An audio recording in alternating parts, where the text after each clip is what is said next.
chanterons le temps des cerises, les guerres rossignol et merle moqueur seront tous en fête.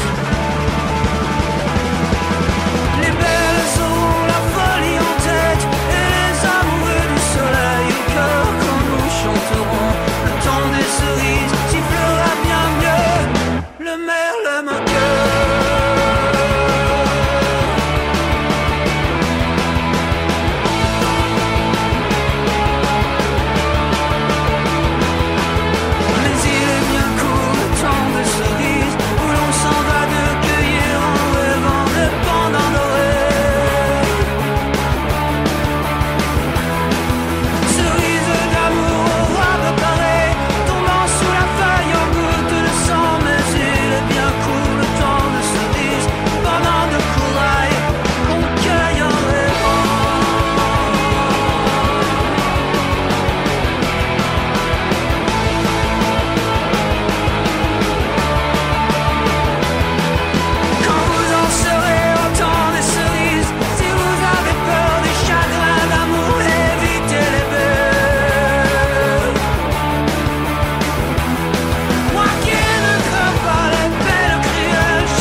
Radio Soupente, la station des Rapins, 100 fois sans louer sans courbette, l'émission à Racaille du 26 octobre 2021, qui sera consacrée pour sa partie artistique à Martine Franck et Henri Cartier-Bresson, son compagnon.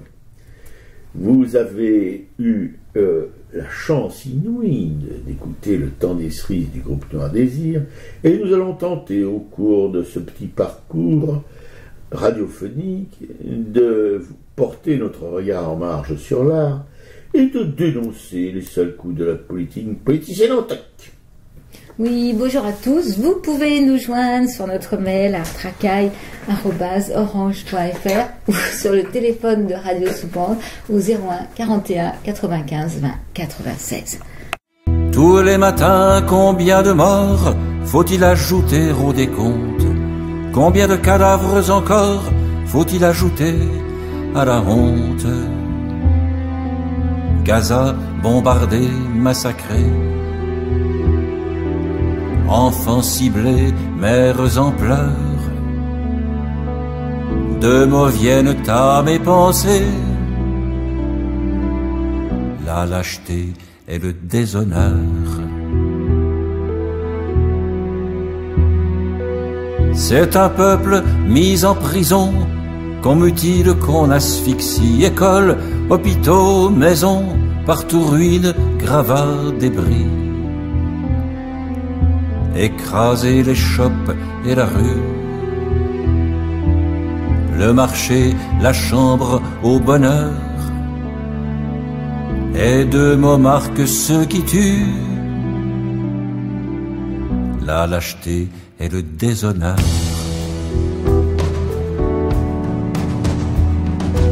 Soldat planqué dans ton blindé, puissant comme 20 forteresses, dont un seul obus va briser, sans risque pour toi, 20 jeunesses.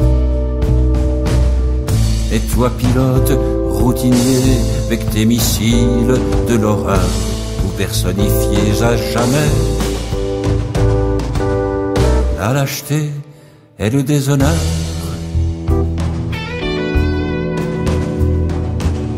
Et toi qui ordonnes, qui penses, et n'avec ton état-major pas d'autre choix dans ta démence que de frapper encore plus fort, que d'aller plus loin dans le crime et d'infliger plus de douleur. Tu incarnes au degré ultime la lâcheté et le déshonneur.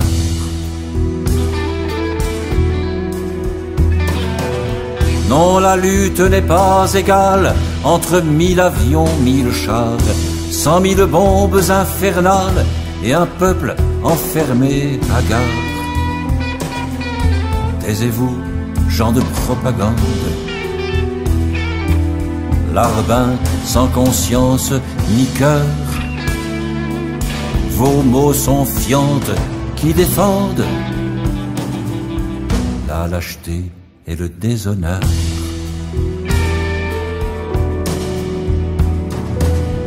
Voleurs de vallées, de collines, votre rêve semble être de saigner tous les enfants de Palestine, de les tuer jusqu'au dernier. Jusqu'où donc ira votre haine? Vous vous prenez pour des seigneurs, mais derrière vous, comme une traîne, la lâcheté et le déshonneur.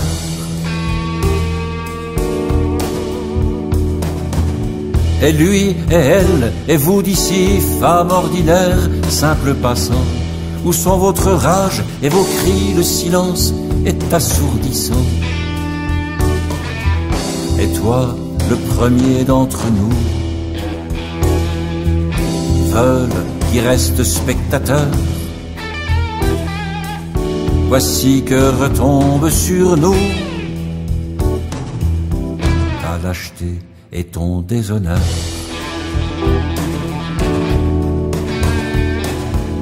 Combien de temps faudra-t-il pour que soient jugés les assassins? Combien d'années, combien de jours pour que la paix ouvre ses mains? Combien de jours, combien d'années pour que vienne la fin des pleurs? Combien de temps pour oublier la lâcheté et le déshonneur?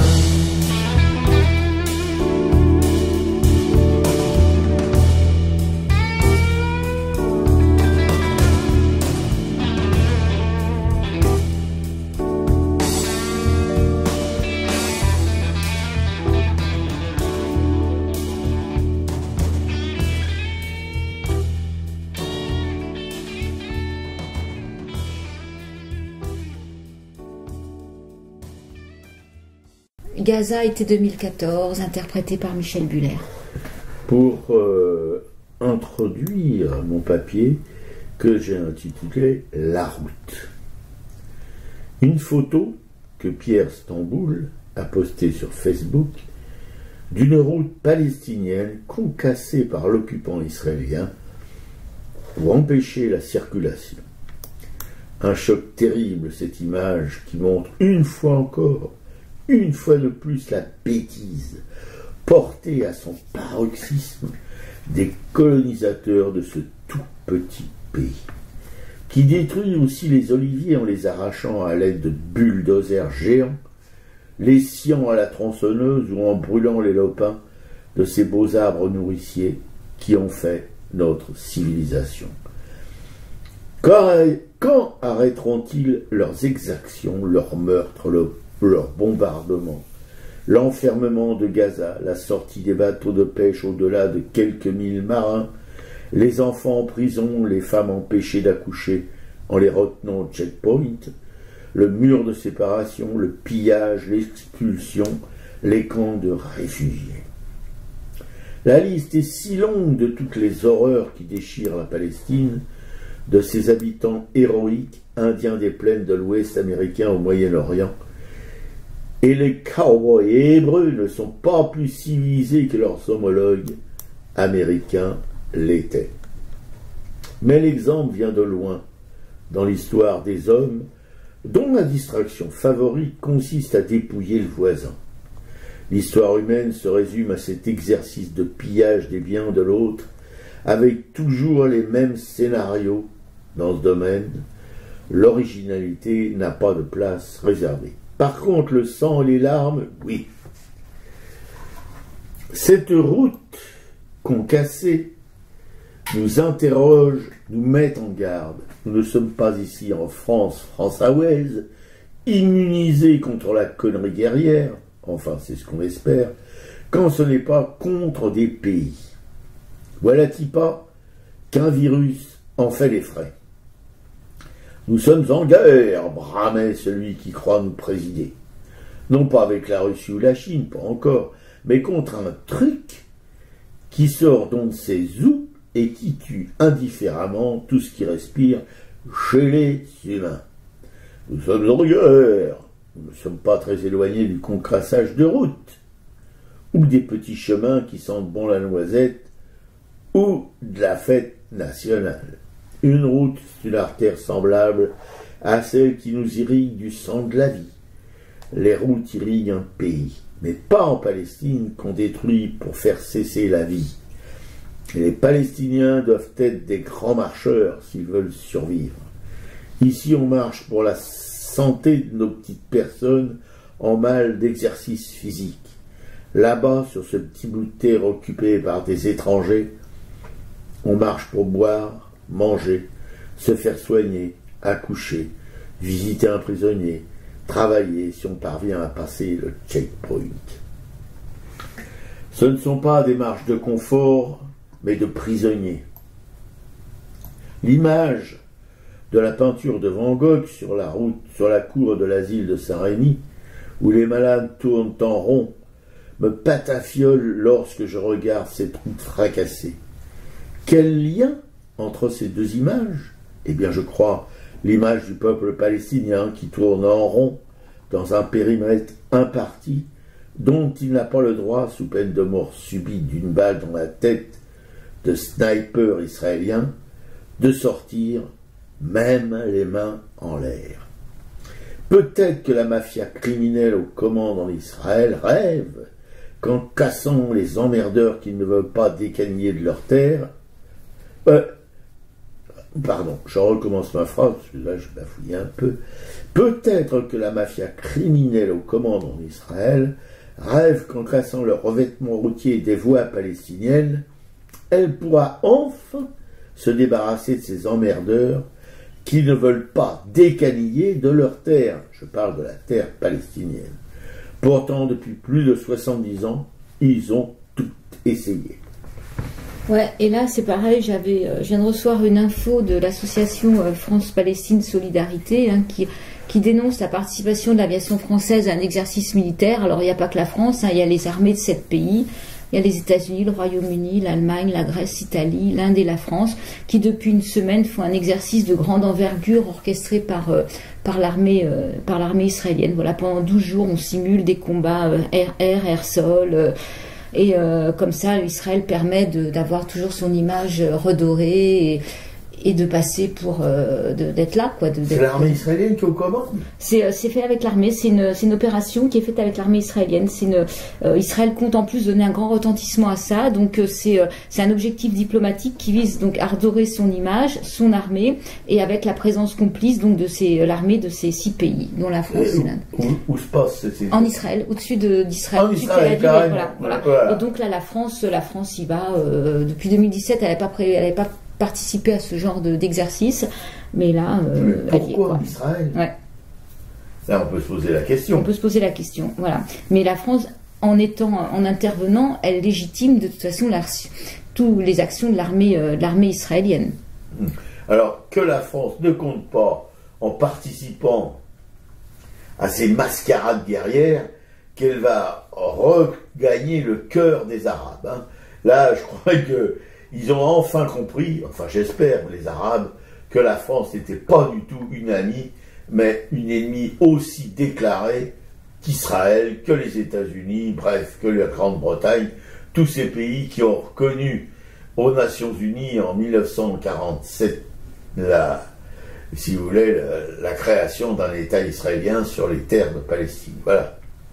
Donc justement, l'association France-Palestine Solidarité, entre autres, donc, dénonce cette participation de la France à ces exercices militaires qui sont organisés par l'armée israélienne en Israël et naturellement en territoire palestinien illégalement occupé, comme elle va dénoncer toutes ces formes d'occupation militaire et sécuritaire avec l'État d'Israël. Voilà, donc voilà où on en est.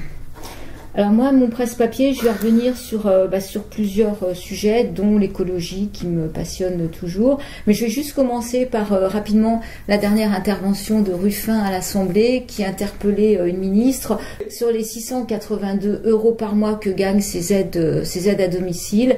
Et voilà, tout le monde rigole doucement dans les députés République en marche et tout. N'empêche que c'est quand même toujours le seul qui a le courage de parler de ces femmes, de les nommer, de parler de leur travail et qui demande simplement à ce qu'elles ne soient plus à travailler avec des bouts de travail, des bouts de temps comme ça, avec des voyages qui soient pas payés, mais qu'elles aient un salaire, au moins un salaire minimum et non plus 682 € par mois. Et ce qu'il dit, c'est qu'effectivement, quand on parle des métiers utiles, il dit que eux sont quand même dans des métiers quand même plus inutiles et que ce serait à eux de toucher 682 € par mois. Donc ça plaît pas dans les rangs de l'Assemblée, bien sûr. Bah, ça plaît pas parce que ces espèces d'infoutus, ils gagnent 10 fois plus que ces femmes en foutant 10 fois moins. Alors évidemment, ça leur parle pas. Qu'est-ce qu'ils en ont à foutre des gens qui gagnent 680 € par mois? Voilà, rien du tout. Tant qu'eux sont pas touchés, mais Ruffin a raison. Et là, je comprends que les autres y soient un petit peu amers, c'est qu'ils proposent que les députés touchent 680 € par mois, ce qui, à mon avis, serait d'une justice, voilà, parce qu'ils sont au service du peuple. Tout à fait. Et c'est pas le peuple qui a leur service en leur servant des salaires. Parce qu'un député, non seulement il gagne 6 000 € et quelques d'indemnité, mais en plus, il y a les frais de ceci, les frais de cela, ils doivent appointer vers 10 000 €. Voilà, avec une grande partie de leurs frais remboursés, ce qui est quand même inadmissible. Et effectivement, ce sont des, ça devrait être une espèce de glorification de travailler pour la République, c'est-à-dire qu'on pourrait le faire pas complètement gracieusement, mais oui, avec un minimum d'indemnisation, parce qu'on travaille pour le peuple français, pour un pays, quoi. Voilà. On est au service d'un pays, on le est pendant un certain nombre d'années. Non, mais voilà. On n'est pas député pour être au service d'un pays ou pour être au service des habitants de ce pays. On est député pour être à son propre service. Voilà. Là, ce sont des assistés de la République. Ouais. Voilà. Alors, une bonne nouvelle quand même, c'est du côté de Montpellier, c'est au nord de Montpellier, c'est ce groupe Décathlon qui aime bien aussi bétonner des terres agricoles, et qui avait un projet de centre commercial Oxylane, donc au nord de Montpellier, et grâce à la mobilisation des collectifs, des associations de défense de l'environnement, ce projet a été abandonné par Décathlon.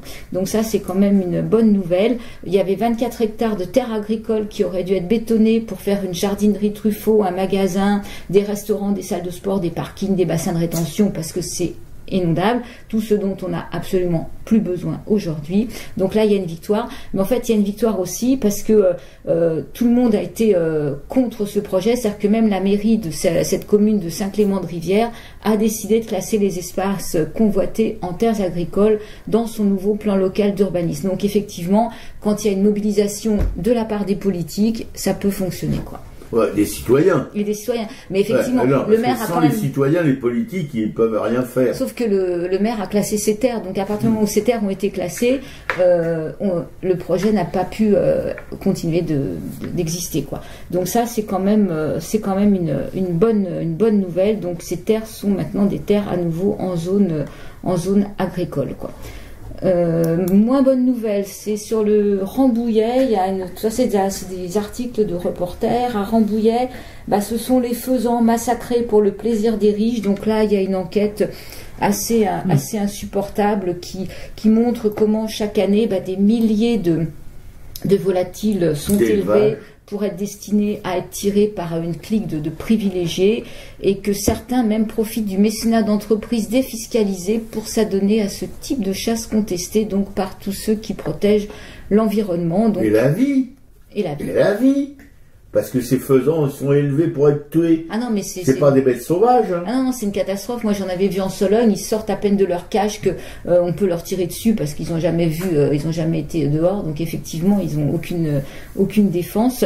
Et là, c'est exactement ce qui se passe, c'est qu'ils sont élevés dans des cages. Enfin, c'est pareil de l'élevage intensif et on les rejette dans la nature comme ça pour être tirés par une clique de privilégiés qui arrivent avec leurs équipements cuir, leurs bottes, leurs fusils. Enfin, de gros cons, faut dire le mot, de gros. Donc là, ça se passe à Rambouillet, voilà. Voilà, et ces gens-là, ils sont culs et chemises avec les députés, les ministres, etc., etc. D'ailleurs, il y a des députés et des ministres qui en profitent largement. Bien sûr. Je rappelle quand même que les chasses avaient été interdites du temps de, je sais plus qui, c'est pas Mitterrand? Je sais plus. Ouais, et que la chasse, parce que les chasses nationales avaient été interdites, et que c'est Macron qui a à nouveau autorisé les chasses sur le domaine national. Ouais, qui est copain avec le président de la Fédération des chasseurs. Ouais, un grand pote à hauteur de la Fédération des chasseurs. Ouais. Et alors, un dernier article, c'est dans l'Humanité, mais ça on en a déjà parlé, c'est sur les Pandora Papers, tous ces scandales d'évasion fiscale. Ce qui est quand même hallucinant, c'est le montant de l'argent qui est dans ces paradis fiscaux, c'est 9 400 milliards d'euros. Et on imagine ce qu'on pourrait faire avec 9 400 milliards d'euros, même si on prélevait ne serait-ce que 2% de cette somme-là, quoi. Et donc là, il y a 336 dirigeants, des responsables politiques, enfin voilà, il y a plein de... Ils ont tous leur fric planqué, et voilà. Et malgré ça, les plus pauvres d'entre nous, je répète une troisième fois, tiens, les plus pauvres d'entre nous, ceux qui votent, en tout cas, votent pour ces gens, pour ces voleurs, pour ces bandits de grand chemin qui les affament. Voilà.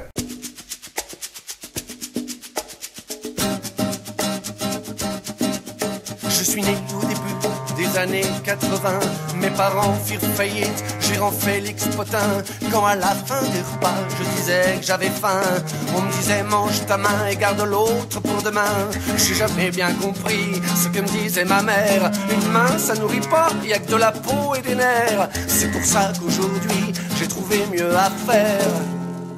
Pour résoudre ce problème d'apport alimentaire, je bouffe un riche, je bouffe un riche, je bouffe un riche, et je garde l'autre pour demain. Bien sûr, vous allez me dire que tout ça n'est pas très sain, qu'ils sont tous gros et gras, pour mon cœur c'est pas bien. Mais je tiens à vous dire que ce sont des clichés. Moi j'en connais plus d'un, fins sportifs et musclés, nourris sans OGM dès leurs plus jeunes années. Du ski tous les hivers, du bateau tout l'été, et pour leur habitat, je crois que vous l'aurez compris. C'est tout sauf de l'élevage en batterie. Je bouffe un riche, je bouffe un riche, je bouffe un riche, et je garde l'autre pour demain. Je bouffe un riche, je bouffe un riche, je bouffe un riche, et je garde les autres pour la fin.